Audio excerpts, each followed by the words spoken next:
జై శ్రీరామ్ అండి. మీరు ఈ అప్పులు తీరుస్తున్నారా? ప్రతి మనిషికి 5 రుణాలు ఉంటాయి తెలుసండి. ఆ 5 రుణాలు ఖచ్చితంగా తీర్చాలి. అప్పుడే జీవితంలో హ్యాపీగా సంతోషంగా ఉంటాము.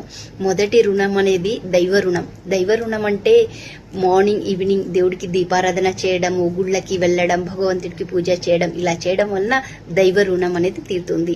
రెండోది వచ్చేది పితృ రుణం. పితృలకు తర్పణం చేయడము, పెద్దవాళ్ళని గౌరవించడం, ఇలా చేస్తే పితృ రుణం అనేది తీరుతుంది. మూడోది భూరుణం. భూరుణం అంటే భూమిపైన ఉన్న జంతువులు, కుక్కలు, ఇలాంటి పశుపక్షులు ఏవి ఉన్నాయో వాటికి నీళ్లు, దానము ఇలాంటివి చేయడం, వాటికి సేవ చేయడము, ఆవులకి, గేదెలకు, ఇలాంటి వాటికి, కుక్కలకి, పశుపక్షులు ఏ రకమైన సరే అండి, ప్రతి ఒక్క జీవికి మనము నీళ్లు, ఫుడ్ ఇవ్వడం వలన భూరుణం కూడా తీరుతుంది. నాలుగోది మనుష్య రుణం. మనుష్య రుణం అంటే మనము గుడ్డి వాళ్ళకి, చెవిటి వాళ్ళకి అన్నదానాలు చేస్తుంటాం చూడండి. ఇలా అన్నదానం చేయడం వలన మనుష్య రుణం కూడా తీరుతుంది. అండ్ ఐదోది ఋషి రుణం. ఋషి రుణం అంటే గుళ్ళోల్లో పంతులు లేదా ఋషులు, వీళ్ళకి కావాల్సిన బట్టలు, లేకపోతే భోజనానికి రైస్, గోధుమ పిండి ఇలాంటివి ఉంటాయి చూడండి.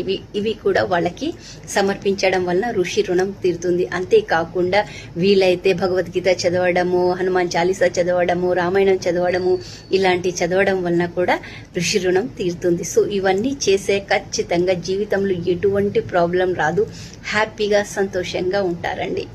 సో ఇలాంటి మరెన్నో మంచి విషయాలు తెలుసుకోవాలనుకున్న వాళ్ళు లైక్ చేయండి, షేర్ చేయండి, ఫాలో చేయండి. అండ్ ఎన్నో మంచి విషయాలు చెప్పాలనిపిస్తుంది. అండ్ పర్సనల్గా జ్యోతిషం చెప్పించుకోవాలనుకుంటే ఇక్కడ నా వాట్సాప్ నంబర్ ఉంటుంది, ఖచ్చితంగా సంప్రదించండి. చిన్న అపాయింట్మెంట్ ఫీ ఉంటుంది, ఫ్రీ కాదు. జై శ్రీ.